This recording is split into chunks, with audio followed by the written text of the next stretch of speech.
कन्हैया कुमार की यात्रा को मिला सेवा दल के अध्यक्षों का समर्थन। मुजफ्फरपुर में कांग्रेस नेता समेत समर्थक शुभचिंतकों ने शहर में किया भव्य स्वागत। दरअसल बता दें कि कांग्रेस के युवा नेता सह छात्र कांग्रेस के राष्ट्रीय प्रभारी कन्हैया कुमार इन दिनों बिहार में नौकरी दो पलायन रोको यात्रा को लेकर निकले हुए हैं। इसी कड़ी में 22 मार्च 2025 को मुजफ्फरपुर पहुंचे, जहां मेडिकल ओवरब्रिज से यात्रा शुरू कर अखाड़ा घाट रोड होते हुए जिला कांग्रेस कार्यालय पहुंचे। इस दौरान सैकड़ों कांग्रेसियों एवं समर्थकों ने गाजे बाजे एवं फूल माला के साथ भव्य स्वागत किया, जिसमें कई सेवा दल के अध्यक्ष, पदाधिकारी, कार्यकर्ता सभी लोग शामिल रहे। जगह जगह पर स्वागत होता रहा। इसके साथ ही यात्रा के दौरान कन्हैया कुमार सड़क किनारे जूता सिल रहे मोची से भी मिले और माला पहनाकर अभिवादन किया। फिर आगे बढ़कर ठेले पर बिक रहे सत्तू का भी स्वाद लिया। साथ ही साथ सरैयागंज टावर चौक पर स्थित राष्ट्रपिता महात्मा गांधी की प्रतिमा पर माल्यार्पण किया। सबसे पहले तो आप सबसे माफ़ी चाहते हैं कि यह प्रेस वार्ता जो है हम लोग धूप में कर रहे हैं और आप लोगों को धूप में प्रेस वार्ता कवर करने की आदत नहीं होगी। दरअसल मसला ये है कि ये आज का जो प्रेस वार्ता है ये ऑटो चालकों की प्रेस वार्ता है और उनके लिए जो मुख्य मांग है वो मुख्य मांग ये है कि पार्किंग की व्यवस्था नहीं है, शौचालय की व्यवस्था नहीं है, उनसे जो है भारी फाइन वसूला जाता है। और ख़ास करके जो महिला ऑटो चालक हैं जो मजबूरी में ऑटो चला रही हैं, जैसा कि इन्होंने कहा कि पति के लिए जो है ऑटो निकाला गया था लेकिन उसका किस्त चालू था, फिर मुझे जो है उनके नहीं रहने पे जो है ऑटो चलाना पड़ रहा है। तो हुआ कि जहां उनका ऑटो लगा रहता है प्रेस वार्ता भी वहीं पे किया जाए।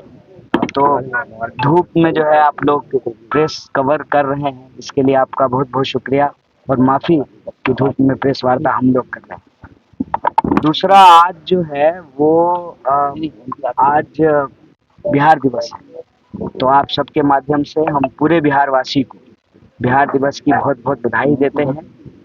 और आज बिहार दिवस पे देश के कई नेताओं ने बधाइयाँ दी हैं। बधाई देते हुए कहा कि बिहार का गौरवशाली इतिहास है, गौरवशाली परंपरा है, वो है, लेकिन बिहार का वर्तमान बहुत मुश्किल में है। कल ही आप लोगों ने एक न्यूज़ कवर किया होगा, पंजाब के अंदर बिहारी छात्रों को चुन चुन करके पीटा गया है, जानलेवा हमला किया गया है। तो हम कहते हैं कि इतिहास है हमारा बहुत शानदार, सचमुच बिहार की मिट्टी बहुत गौरवशाली मिट्टी है, लेकिन हमारा वर्तमान एक मुश्किल में गुजर रहा है और वर्तमान को सुंदर किए बिना हमारा भविष्य सुनहरा नहीं हो सकता। तो यह जो यात्रा है, ये यात्रा बिहार के भविष्य को बेहतर बनाने के लिए है, बिहार के वर्तमान की स्थिति को सुधारने के लिए है और ये यात्रा बिहार के विद्यार्थियों और नौजवानों की यात्रा है। इस यात्रा में जब हम लोग भितिहरवा से चलना शुरू किए तो हर जिले में जब हमारी यात्रा पहुंच रही है तो जो प्रभावित वर्ग हैं, वहाँ के स्थानीय लोग हैं या कोई ऐसा समूह, कोई ऐसे प्रोफेशन से जुड़े हुए लोग, उनकी जो समस्या है उसको उठा रहे हैं। सबसे पहले हम लोगों ने पेंडिंग भर्ती वाले जो नौजवान हैं उनका मुद्दा उठाया, फिर जो पेपर लीक होता है उसका मुद्दा उठाया, फिर जो है पलायन से जो प्रभावित लोग हैं उनका मुद्दा उठाया। उसके बाद जो है आज मुजफ्फरपुर शहर में हम लोग जो ऑटो चालक हैं, महिला और पुरुष, खास करके महिला, उनकी जो परेशानी है इसके बारे में इन लोगों ने बात रखी है, उसको उठा रहे हैं। तात्पर्य ये है कि हम चाहते हैं कांग्रेस पार्टी जैसे देश को आज़ादी दिलाने के लिए संघर्ष का एक मंच बना, यह यात्रा भी संघर्ष का एक मंच बने और बिहार का कोई भी प्रभावित व्यक्ति जो किसी भी समस्या से ग्रसित हो वो अपने मुद्दों को लेकर के इस मंच से संघर्ष कर सके, उसकी आवाज़ में आवाज़ हम लोग मिला सकें, उनके कदम से कदम मिला करके हम बिहार की सड़कों पर चल सकें और जो सरकार हमारी बात नहीं सुन रही है उन तक अपनी बात सुना सकें। जैसे अभी जब सीतामढ़ी में 5वें दिन हमारी यात्रा थी तो रीगा के चीनी मिल के मजदूरों का मुद्दा हम लोगों ने उठाया। मजदूरों ने कहा कि यहाँ के जो मिल मालिक हैं, जो नए मिल मालिक आए हैं, भाजपा के नेता हैं, मंत्री भी रहे हैं कर्नाटक सरकार में। वो जो नया मैनेजमेंट है पुराने सारे मजदूर को निकाल दिया और जो नया मजदूर बहाल किया गया है उनको आधे दाम पे काम कराया जा रहा है। तो उसी तरह से आज जब हम ऑटो चालकों की मुजफ्फरपुर में बात कर रहे हैं तो इन्होंने 4 प्रमुख मुद्दा उठाया है। एक, जो जिन महिलाओं के ऊपर अब यह दबाव है कि वो ऑटो चलाएं और परिवार का भरण पोषण करें क्योंकि ऑटो किस्त पे लिया गया है, उनको सरकार की तरफ से जो है कोई सहयोग, समर्थन और उनको किस्त की माफ़ी मिलनी चाहिए। दूसरा, जो ऑटो चालक हैं उनके साथ पार्किंग की दिक्कत है और पार्किंग की दिक्कत होने की वजह से आम शहरी को भी दिक्कत होता है। ट्रैफिक की बहुत समस्या होती है। अभी जब हम आ रहे थे स्टेशन के सामने से तो भयंकर ट्रैफिक जाम था। अगर प्रॉपर पार्किंग की व्यवस्था हो तो आम शहरी को भी चलने फिरने में दिक्कत नहीं होगी, आने जाने में सुविधा होगी। मान लीजिए कोई इमरजेंसी हो गया है लेकिन सड़क पे जगह नहीं है, जाम लगा हुआ है, किसी मरीज को जल्दी अस्पताल पहुंचना है, किसी विद्यार्थी को एग्जाम देने के लिए जाना है तो आने जाने में तकलीफ होती है, तो पार्किंग की व्यवस्था होगी तो बेहतर होगी। तीसरा, खास करके जो हमारी महिला चालक हैं उनके लिए तो शौचालय एक बहुत बुनियादी जरूरत है।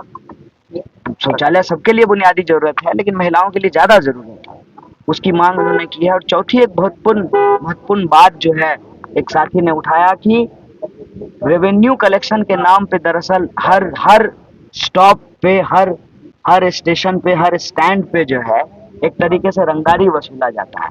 तो सरकार का जो दावा है कि शासन प्रशासन सब ठीक है, बिहार बेहतर हो गया है, तो मेरा प्रश्न यही है कि जब सब कुछ ठीक है तो ये हर जिले में नई नई समस्या कैसे निकल करके आ रही है।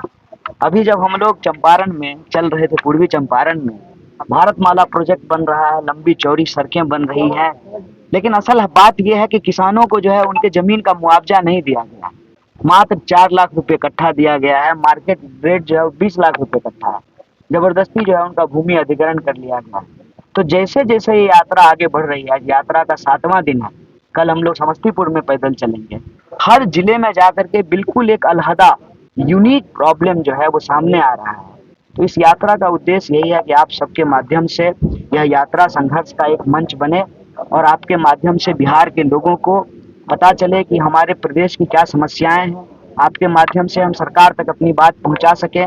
यात्रा का यही उद्देश्य है कि बिहार को बेहतर बनाने के लिए पलायन रोकना जरूरी है।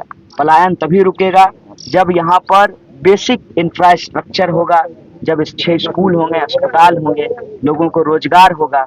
जैसा कि हमारी साथी ने कहा कि हम ऑटो इसलिए चला रहे हैं कि हमारे पास रोजगार नहीं है। अगर हमारे पास कोई और रोजगार होता तो हमको ऑटो नहीं चलाना पड़ता। तो जो पढ़े लिखे लोग हैं बड़ी मुश्किल से तैयारी करते हैं। आपको मालूम है कि मुजफ्फरपुर जो है वो शिक्षा का भी केंद्र रहा है, बिहार की सांस्कृतिक राजधानी है, इतना गौरवशाली इतिहास रहा है। आज़ादी से पहले के कॉलेज यहाँ पे मौजूद हैं, लेकिन आज विद्यार्थियों की हालत क्या है। विद्यार्थी तैयारी करते रहते हैं, वक्त पे एग्जाम नहीं होता है। एग्जाम का जब डेट आता है तो प्रश्न पत्र लीक हो जाता है और आप लोगों को सुन करके जो है आपका आंख भर आएगा। इस देश में हालत ये है कि 1 घंटे में 2 नौजवान आत्महत्या कर रहा है। ये जो देश की परिस्थिति है उस परिस्थिति पे बात होना बहुत जरूरी है और हमारी कोशिश है कि इस यात्रा के माध्यम से, पद यात्रा से चलते हुए प्रभावित वर्ग से जो है मिले जुले, उसका दुख दर्द साझा करें और उनसे आह्वान करते हैं कि आपका मंच है, इससे जुड़िए और अपने हक के लिए लड़िए। आपसे कदम से कदम मिला करके हम चलेंगे और आपके हक के लिए लड़ेंगे। ये पद यात्रा की शुरुआत इसी साल क्यों हुई? क्योंकि बिहार में इसी साल विधानसभा चुनाव होना है, क्या इसे चुनावी यात्रा भी कहा जाता है? नहीं, चुनाव पहली बार बिहार में हो रहा है। इससे पहले क्यों नहीं शुरुआत की गई? नहीं, इससे पहले भी हुई थी। आप याद नहीं करना चाहते हैं ना, क्योंकि उसमें मसाला नहीं है। इससे पहले मसाला आपको जो है, मसाला संघर्ष में नहीं होता है। मसाला जो है ना अनावश्यक जो है ना चुनावी चर्चा में होता है। या अभी यात्रा हुई है, अभी CPI-ML ने जो है यात्रा की है, आपको नाम भी नहीं याद होगा। आज ही जब MLC हमारे साथ चल रही थी CPI-ML की, तो उन्होंने बताया कि हम जो है बिहार में जो है यात्रा की हूँ। अभी जो है उनकी रैली हुई है पटना में। उससे पहले जो है चुनाव से पहले जो है तिरंगा यात्रा की है। सेवा दल ने जो है कांग्रेस पार्टी का पटना से जो है गया तक की यात्रा की है। उससे पहले मैं ही बिहार में यात्रा कर चुका हूँ, जनगण मन यात्रा किया हूँ। ये देश यात्राओं का देश है। इस देश में यात्राएं होती रहती हैं। ये इस देश की खासियत है। इस देश की परंपरा और इतिहास को आप देखेंगे सिद्धार्थ भी तो यात्रा करके जो है चलते चलते लुम्बिनी से होते हुए गया पहुंचे थे। और हर साल जो है लोग बैकुंठ धाम जाते हैं, जो है बैजनाथ धाम जाते हैं, बाबा धाम जाते हैं, तरह तरह की यात्राएं देश में होती है। आप अगर चाहते हैं कि इस यात्रा के चुनाव से कोई संबंध ढूंढा जाए तो हम आपको कह देते हैं कि इस यात्रा का चुनाव से सिर्फ इतना संबंध है कि अगली बार जब हम चुनाव प्रचार के लिए आएंगे, चुनाव, क्योंकि हम कांग्रेस पार्टी के सदस्य हैं, कोई एनजीओ तो है नहीं, तो हमारी पार्टी तो चुनाव लड़ेगी। तो जब चुनाव प्रचार के लिए आएंगे ना, तब जो है आप ये सवाल पूछिएगा कि आप चुनाव लड़ रहे हैं, आपके घोषणा पत्र में पलायन का मुद्दा है कि नहीं है, रोजगार का मुद्दा है कि नहीं है। हम चाहते हैं कि जब चुनावी चर्चा हो ना, जब आप सवाल पूछें नेताओं से, तो ये सवाल पूछें बिहार में पलायन क्यों हो रहा है, बिहार में नई फैक्ट्रियां क्यों नहीं खुल रही है, क्या का रिपोर्ट आया है कि बिहार की स्वास्थ्य व्यवस्था बदतर है। मुझे याद है इसी मुजफ्फरपुर के जो है अस्पताल में हम आए थे जब चमकी बुखार की घटना हुई थी, इसी मुजफ्फरपुर। तो आज ये हालत क्या है कि आज भी हमारे नौनिहाल जो है उनको जान गंवानी पड़ती है। कुपोषण की समस्या जो है बहुत ही चुनौतीपूर्ण है बिहार में। अभी बाढ़ आएगी, उसके बाद जो है लोगों को मच्छर से काटने वाली बीमारियां होनी शुरू होगी। हर मौसम में नई बीमारी है, अस्पताल में जो है इलाज नहीं है, और कहीं भी चले जाइए कोई डिपार्टमेंट बिना कमीशन का एक काम नहीं हो रहा है। ये सवाल है। हम चाहते हैं कि आपका भी इंटरेस्ट यदि चुनाव से है, तो जब चुनाव आए ना, तो आप इस मुद्दे को रेज करें, उठाएं, और हर पॉलिटिकल पार्टी इस बात के लिए मजबूर हो कि अपने घोषणा पत्र में जो है पलायन और रोजगार के मुद्दा को प्रमुखता से शामिल करें। कृष्णा जी, कन्हैया, राम और कृष्णा के भरोसे कांग्रेस बिहार कृष्ण में कन्हैया और राम के भरोसे कांग्रेस क्या लॉन्च कर रही है अपने आप को नए समझे नहीं इस बात को। कृष्णा अल्लावरू, कन्हैया कुमार और राजेश राम। देखिए, हम गांधी जी के भितरवा आश्रम से चले हैं। गांधी जी कहते थे, रघुपति राघव राजा राम, पतित पावन सीताराम, ईश्वर अल्लाह तेरो नाम, सबको सन्मति दे भगवान। हम मंदिर भी जाते हैं, मस्जिद भी जाते हैं, मजार पर भी जाते हैं, इफ्तार पार्टी में भी जाते हैं, माता के जागरण में भी जाते हैं। कांग्रेस पार्टी की खासियत यही थी, यही खासियत है, और हम चाहते हैं कि यही खासियत बनी रहे कि कांग्रेस पार्टी देश की पार्टी बने। कैसे? देश के लोगों के मुद्दे उठा करके। देश का हर सदस्य मानता था कि ये मेरी पार्टी है, चाहे उसका जात कुछ भी हो, उसका धर्म। कन्हैया जी, सवाल ये नहीं था, मतलब इन तीनों के भरोसे कांग्रेस बिहार में दबदबा, और एक ही सवाल ये था। 3 व्यक्ति 4 व्यक्ति का सवाल नहीं है, सवाल विचार का है, सवाल संघर्ष का है, सवाल जो है मुद्दे का है, और सवाल रोजगार का है, पलायन का है।